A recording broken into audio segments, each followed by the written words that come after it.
Hello everyone, আসসালামু আলাইকুম। কেমন আছেন আপনারা সবাই? আমি আলহামদুলিল্লাহ ভালো আছি। তো আজকে আমরা মেয়োনিজ বানাবো অল্প কিছু উপকরণ দিয়ে, ঘরে এটা বানাবো। তো দেখেন, আমাদের সাথে থাকুন, পুরো রেসিপিটা অবশ্যই উপভোগ করবেন। তো এখানে আমরা ডিম সিদ্ধ নিছি দেখেন।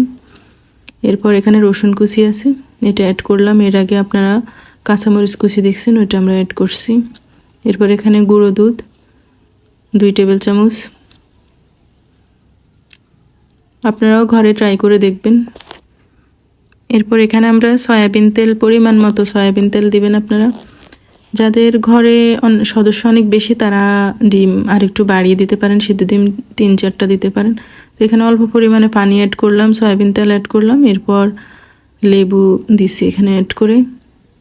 লেবু দিলে গন্ধটা লাগবে না ডিমের। অনেক সময় ডিমের গন্ধ লাগে, অনেকে খেতে চায় না। তো এখানে লেবু যদি আপনি অ্যাড করেন তাহলে গন্ধটা থাকবে না।